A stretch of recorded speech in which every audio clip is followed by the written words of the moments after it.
All right then. Greetings and salutations. This is Big J Triple X here, and there was a meme that I saw online. I'm trying to find a meme, and if I find a meme, I'm gonna put that as a thumbnail to this video. Once I find this meme, put it on as a thumbnail of this video. 'Cause this is the thumbnail that I'm referring to. In this thumbnail, and I found this. It was, I think, it was on Facebook. I'm trying to remember. It was on a Tulsi Gabbard um, Facebook page or one of her fan pages, and they were talking about the millennial um, what's going on Virgo life. Um, and it says something to the effect. The meme shows a bunch of millennials um, wearing suits and dresses, and it's saying some to the effect that the millennials are now reaching the age of 40. Most of them are in their 30s, but those who were born in 1980 and 1981 are in their 40s now. And any generation that reached the age of 40 or up in their 40s are now leading in today's society. So I gotta ask the question, and I'm trying to paraphrase. So forgive me if I get this wrong, but it says something.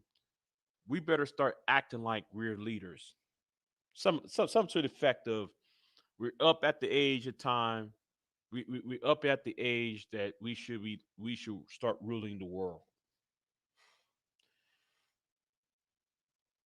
And I gotta ask this question though: has the millennial generation Y failed?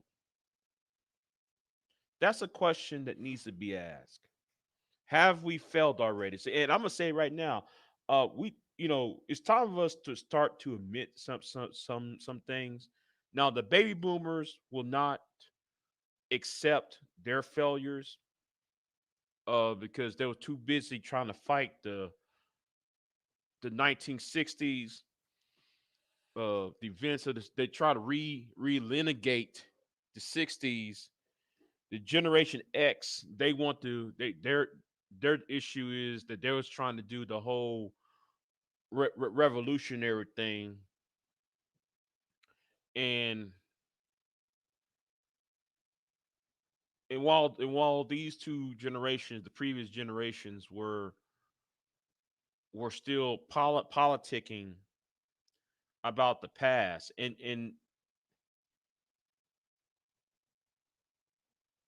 we in the millennials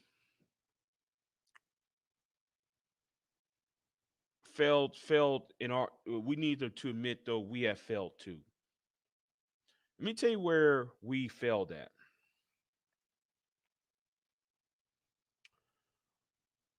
We failed in understanding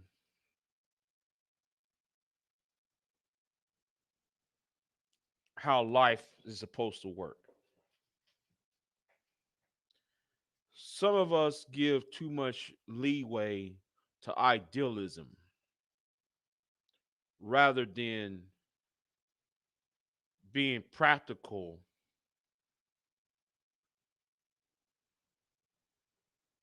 with our politics, being practical in social affairs. We are the generation that fought in Afghanistan. We fought in Iraq. And much like the baby boomers that in the silent generation that fought in Vietnam,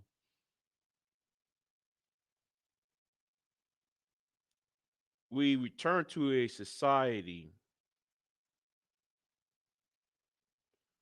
that is troubled. That well, I'm gonna say it like this. I'm saying it a better way. That we are in a state of malaise. Everything is stagnated. A society that's stagnated,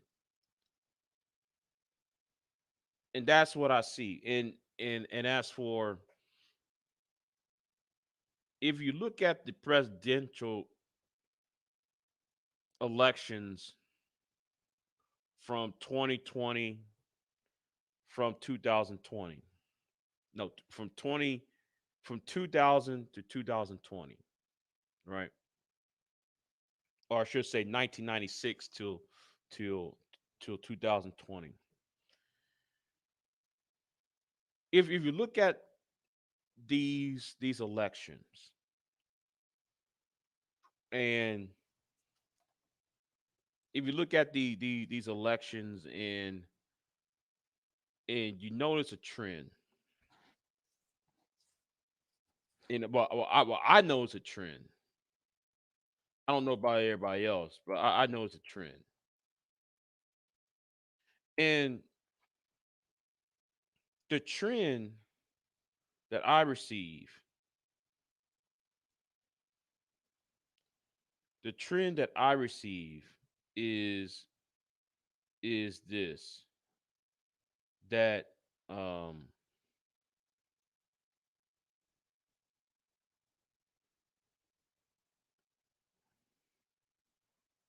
um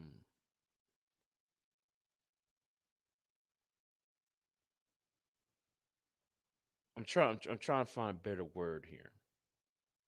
I'm trying to find a better word for this.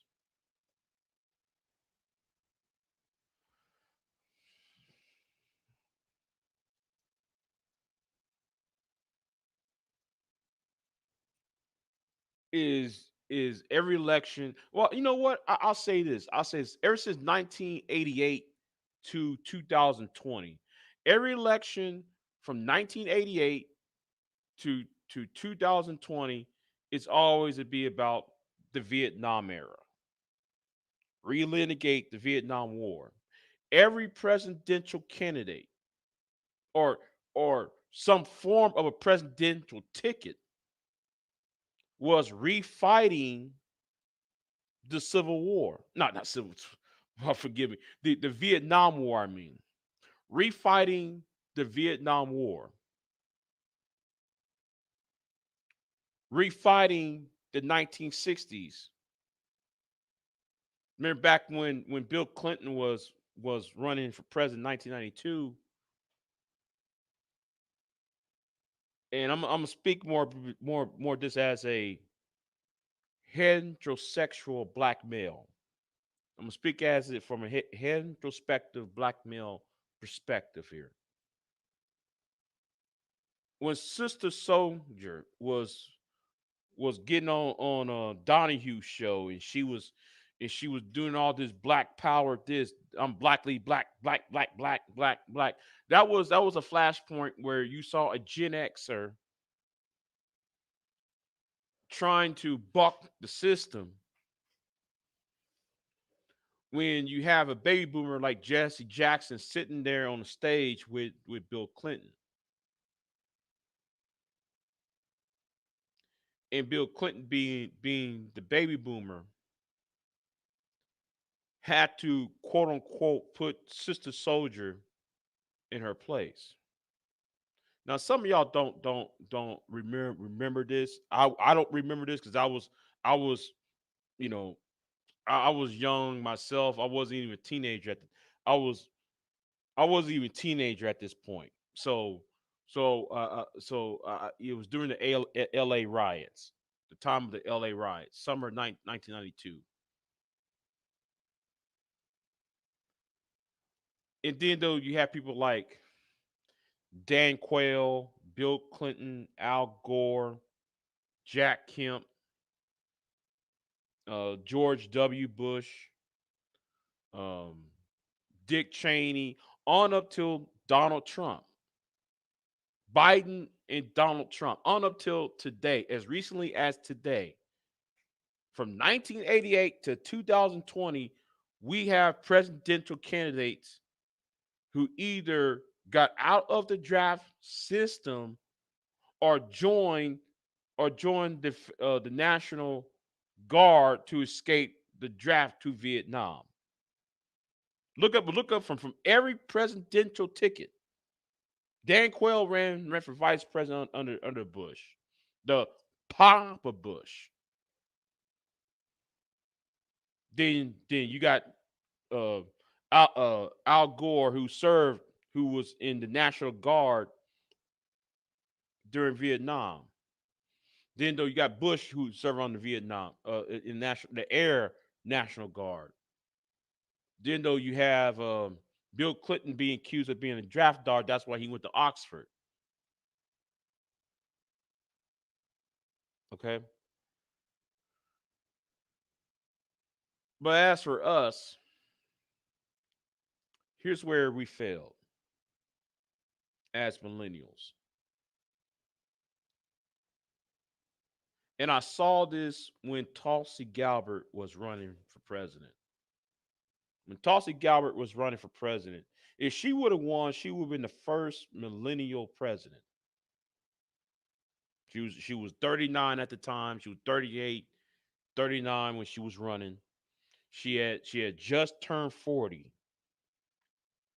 And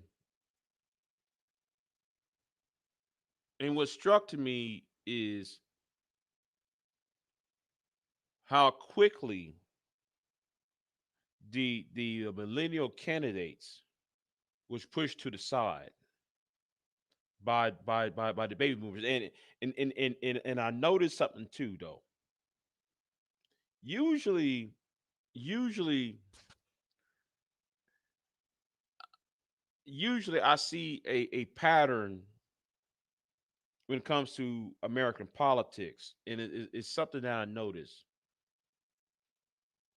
After Obama supposed to be this young, fresh candidate, right?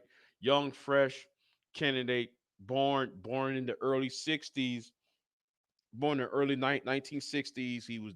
You know, he was the black JFK. He was the FDR who was cool. The FDR who was still walking all that, right? And the two presidents that follow Obama, Donald Trump and Biden, they are a generation, if not a generation older than Obama. And that generation is is holding on to power for the seat for a full seat for a and for the seeable future. I think that the baby boomer would give up on politics. Well, in the 2030s, I think by the time they're like 80, 90, they'll give them politics, and I believe that's the failure of the millennials. The millennial generation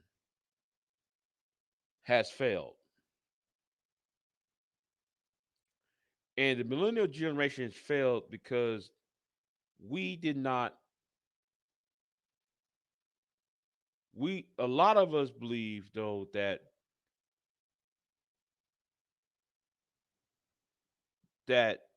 retail politics doesn't matter.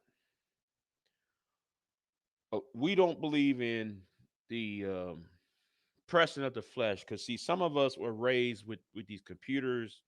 Some of us are raised with this idea that social media is everything. Instead of using social media as a tool, and that's one reason why uh, you're not likely going to see a millennial president anytime soon. But however, let me get to another point. I'm gonna drive this point of I'm a right, I'm done with the macro. I'm gonna get into the micro here. Here's a micro as African American male who is I'm gonna speak as an African American male here, or as a male, American male, uh, uh, a American millennial.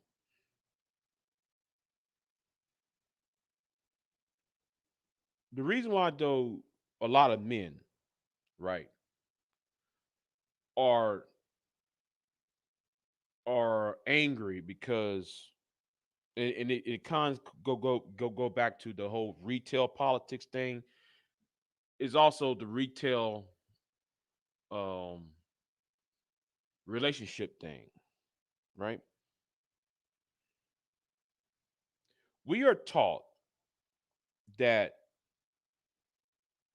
if you play by the rules, you will amass a lot of wealth. You will amass a lot of relationships.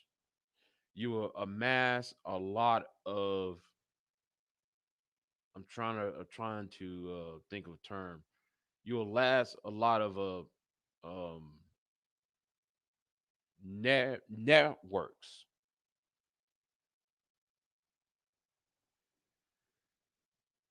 And a part of the reason why, though, in many people believe, though, in this, believe, though, well, you know, y'all can't achieve anything because y'all ain't tried hard enough, or know what, that's not a good argument. I'm sorry, that's not a good argument. Let me say it like this. Let me say it like this. It's more of a lot of us have stunted our growth. I believe since the late '90s on up till the 2010s, a lot of us have stunted our growth. In our 20s and in our 30s, we have stunted our growth. As men, as straight men, we had to compete. We having pressures from from the from the from the um from the older heads to create families. If you ain't created family, you ain't this. If you ain't created family, you ain't married, you ain't this. You don't got no kids, you ain't that. But then I realized, well, wait a minute. Y'all made it possible for some of the reasons. I said some. I ain't blaming this on some of the reasons why millennials failed.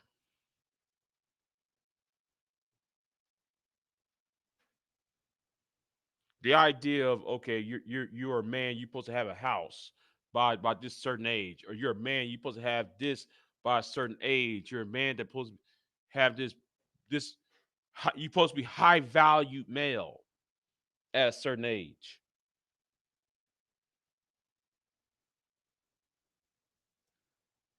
But during 2006, 2007, up until 2010,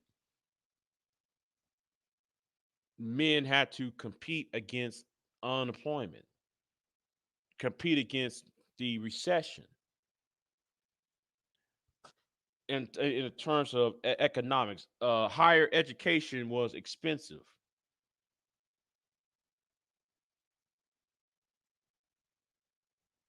and we lingered too much on these issues while not trying to being out on the street and demand social change, just like what the baby boomers was trying to do in the '60s.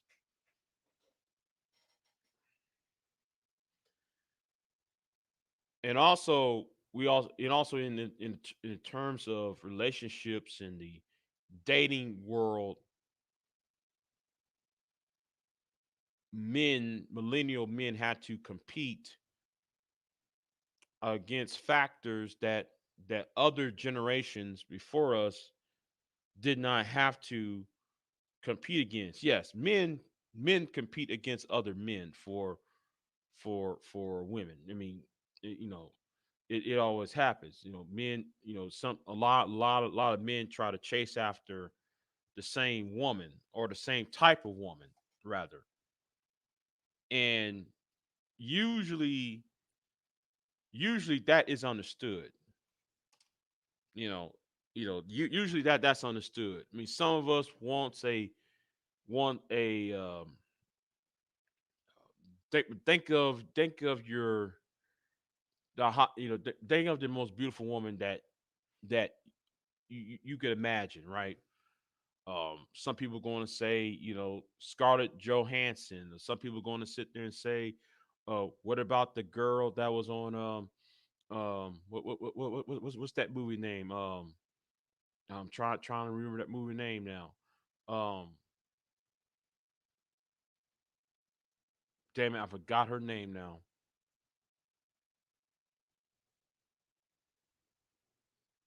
Her name escaped me right now. You're gonna have to forgive me about that. But nonetheless,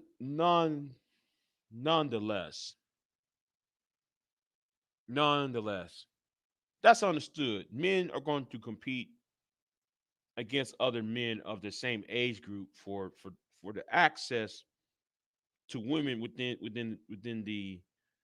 um within the dating pool. But unlike the last two generations, they had to compete against the one group is called the side chick, right? I don't know if y'all remember. I think CNN did this. Lisa Liu, and if I find this, if I'm gonna go on YouTube and I'm gonna find this, I'm gonna find a clip of that special series that Lisa Liu did, or is it Lucy Liu or Lisa Liu? I forgot. It's Lisa or Lucy. I think it's Lucy Liu. She did a series on the side chick. There was a massive movement of single women chasing after married men or men who were taken because in we had to a lot of single straight men had to compete against that, and another group men had to compete against is the lesbian slash bisexual woman for access of women. That's the reason why though you see a massive um online presence of the incel. um you have the massive incel community that is, I had to say that is growing. Unfortunately, that is growing. And also you also have the black pill, the MGTOW, the red pill, um, um, the black manosphere type of personalities that's propping up on a weekly, if not daily basis. Um, and it's a problem that should have been solved a decade or so ago. And this is where the millennials has failed their own selves, that failed society, because everybody could see the problem. Well, if you can see the problem, therefore though you could have had something to solve that problem. It's one thing to notice that there is a problem and you don't know where it ends or begins at. But then there's another when the origins of said problem is staring at you in your face. The problem is like a 800-pound gorilla standing right in front of you. You see it from head to toe, shoulder to shoulder, sitting there in front of you.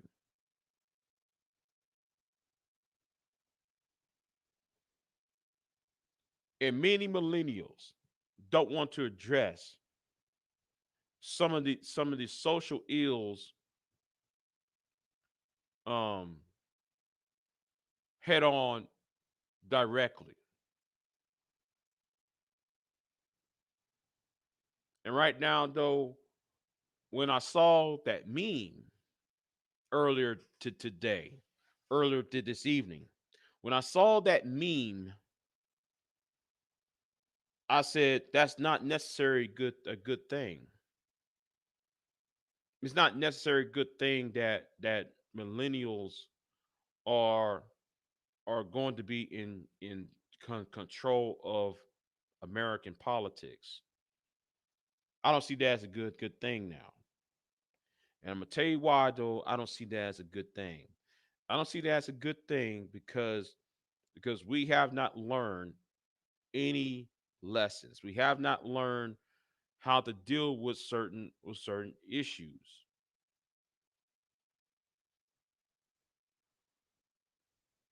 A lot of us boast. I remember when Obama was elected president, and there was this white girl. I'm trying to remember her name. She used to be a newspaper. Um, she used to be a reporter for a newspaper in Texas, and she sit there and talk about well how us millennials we elected the first black president. I said, okay, that's fine. We did, we elected the first black president, but here's the thing though. But what policies did said president or what policies that was enacted after he left that benefit the millennial generation or the children of that or the children of the millennial generation, which is the Zoomers.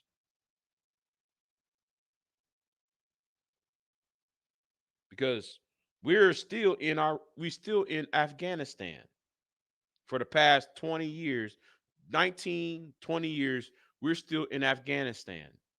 Bound to leave, but still, we should have left Afghanistan about 10 years ago,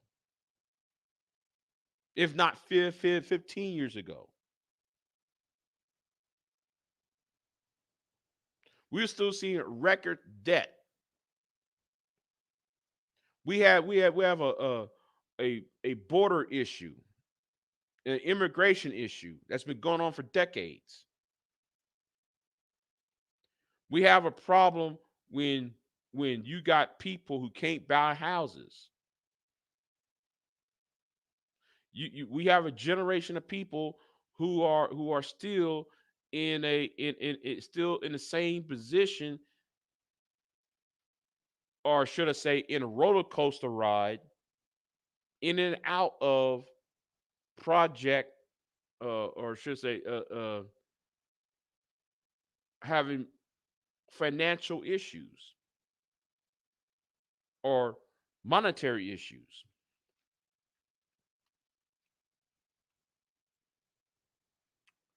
But we you know but we you know but we're stuck in that same predicament.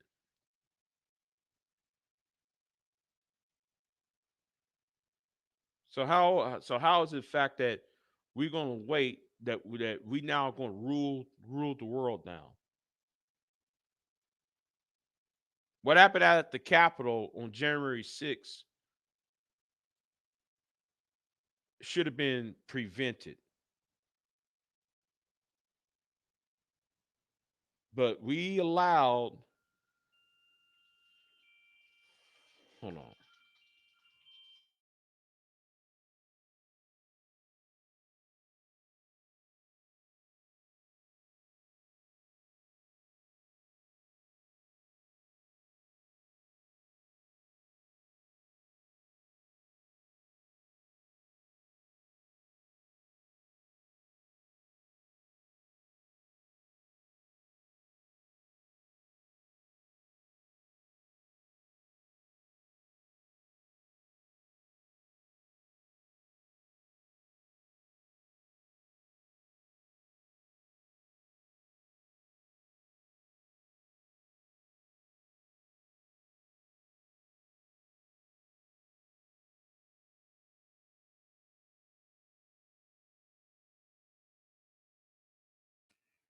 Okay, I'm back on. I'm back on.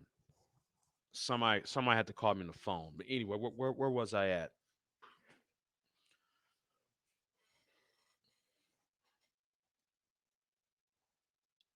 We are the first generation that actually no no I can't really completely say this, but we are the first generation, arguably. I'm gonna say this without. We're arguably the first generation that did not went to school in a segregated fashion. Now I know somebody who's going to be um I know some Gen X who are going to say, well, Big J, well, we went to integrated schools. Well, that's true, but y'all had segregated busing. The busing issue was y'all's problem. So that's why, though, I said the millennials, aka Generation Y, are the first generation that did not experience uh, education visually, in a visual sense, experience racial issues out in the open, out in the open like that. And because of that, a lot of us take our freedoms for granted. A lot of us take our place in society for granted. A lot of us take um our families, our communities for granted.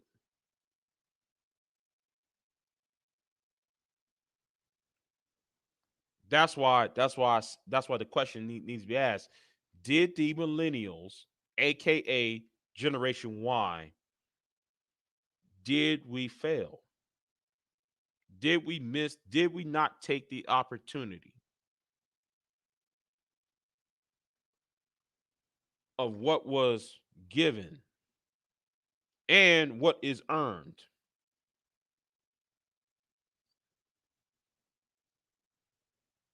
Did we not take the opportunity and take the advantages of of of what was given to us? And did we benefit off of what did we benefit from the earning for what was earned? Excuse me. See, a certain value set is missing.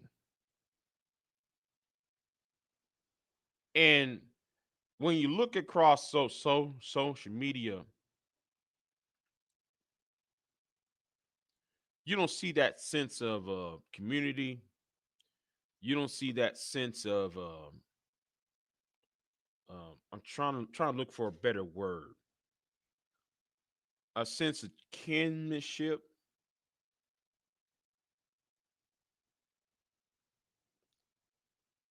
Oh, I felt. Oh, you said did I fail? Clearly failed. Yes, yes, I have. Agent 245. Yes, I did fail, and so will you. Okay, so will you. But anyway, here is my cash app though, Agent 245. You know, since I'm a failure, go ahead and donate so I can win. Okay. Anyway, where was I at? Where was I at? But anyway, um,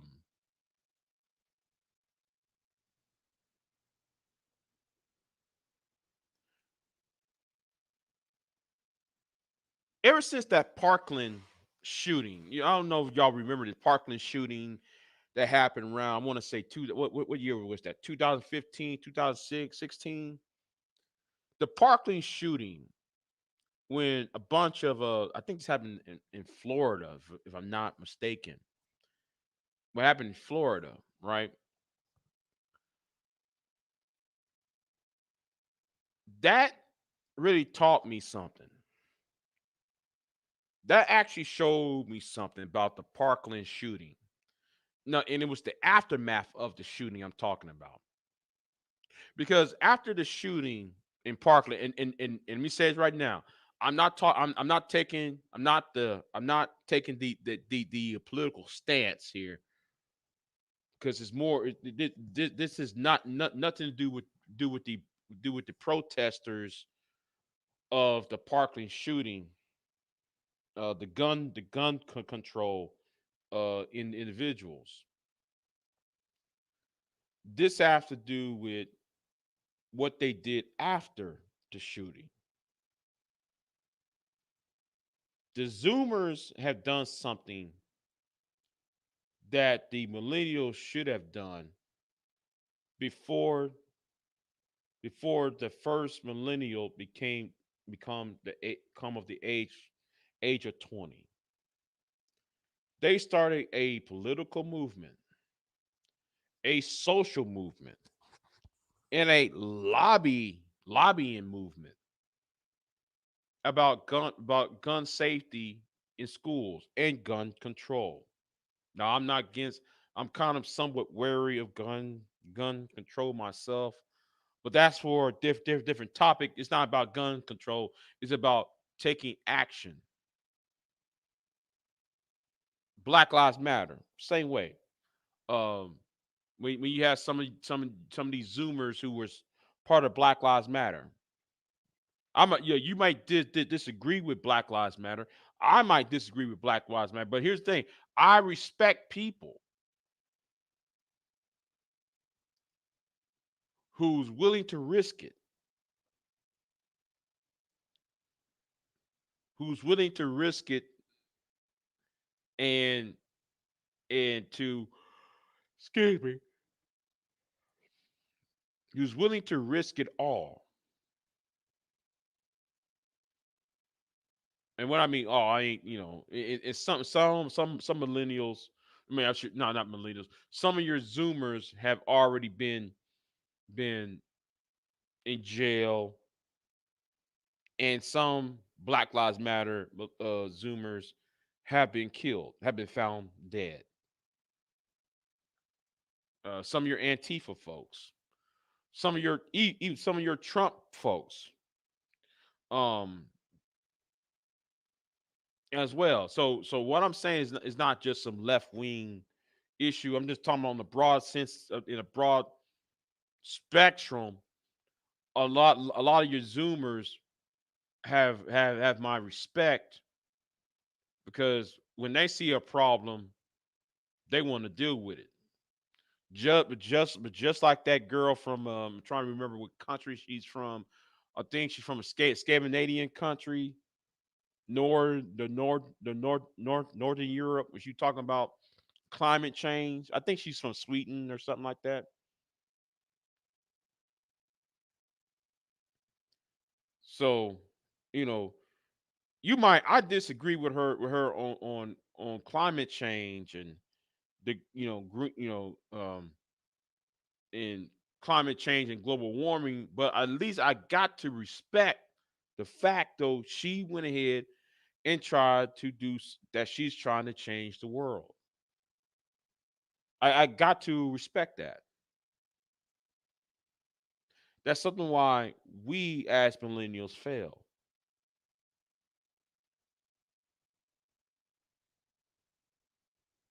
We had no business having fighting in Afghanistan for 20 years, for almost 20 years now. 19 years we've been in we've been in Afghanistan. 19 years.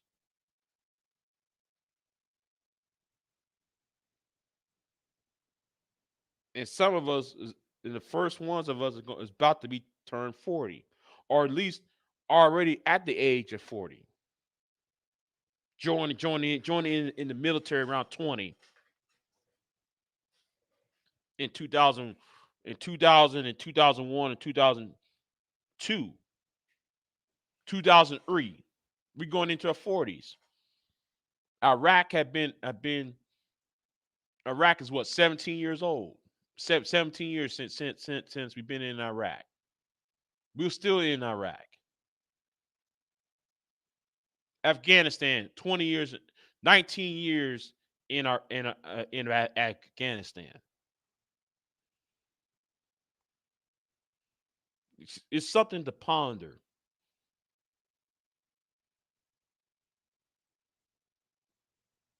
So one thing I want to ask: Did we fail?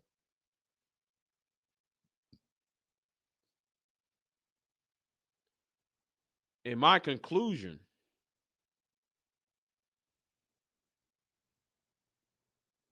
is that we did.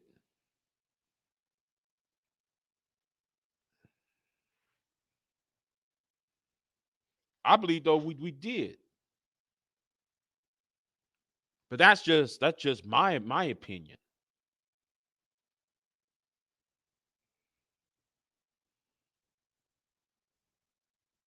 That's just my opinion. But but my opinion right now is fluid at the moment. It's not set in stone yet.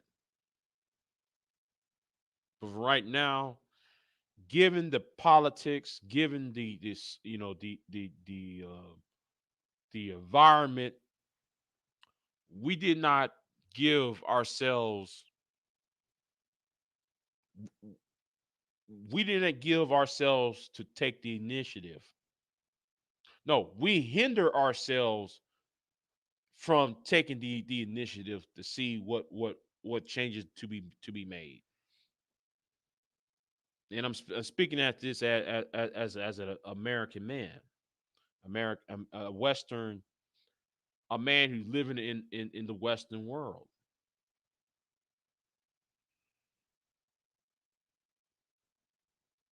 So anyway, I know this live streams all over the place, but it's just something that I saw a meme, and this meme has been on my mind.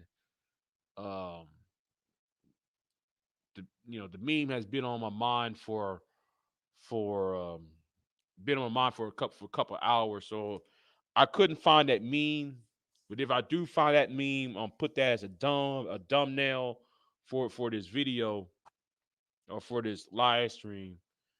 So anyway, like, share, and subscribe. My Cash App right there. If you can see it, my Cash App right there on that left hand corner. That's if you want to donate though. But anyway, um, oh, let me thank y'all too. Oh, thank y'all for the donations though, because I went to my Cash App. I didn't know though people had donated money to me. So thank y'all for the donations, because I didn't go on my Cash App in a long while. Thank y'all for the donations, by the way. So anyway, yeah, I'm gonna say right there. I'm gonna say right now. I didn't check my Cash App. I just recently last week I just checked my Cash App. I said, oh damn, I got how much? I got this amount. Okay, I really wasn't serious about the Cash App when when the pure butterfly asked me. They told me, hey, why don't you just create Cash App and and put it up on there? What would uh, I was like, oh, whatever. So really wasn't serious about the Cash App, but thank y'all 15 people who put the Cash App in. Y'all know who you are. Um, I said, damn man, I forgot the people donated to me, because it never emailed me and told me somebody did. I think they're gonna show up for one person though, but anyway, um, where was I at? Oh yeah, I'm gonna end this. Oh, Jersey Hammer, what's going on, Jersey Hammer? I see you in the chat room. Jersey Hammer said, I don't think you can say you failed when you haven't even given your shot to try and make decisions yet.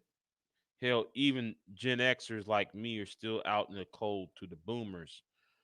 Um, okay, okay, might have a point. Virgo life, what's going on, Virgo life? Shout out to you.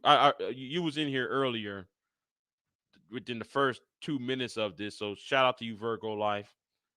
If I hadn't shout you out earlier, then I'm doing it again. So anyway, um, like, share, subscribe, and I might do some more interviews. For I'm still waiting for another person to come in. Um, another. I got two interviews I need to do. Um, it hadn't been set in stone yet. The first person called me on the phone and said when I had problems. I had um well I ain't gonna tell you what problems I have, but um I couldn't do my live streams or interviews because of a certain um problem I had, a personal problem. So anyway, I'm gonna get myself back together, and I see y'all next time. Like, share, and subscribe, and I appreciate y'all for showing up. I'm out.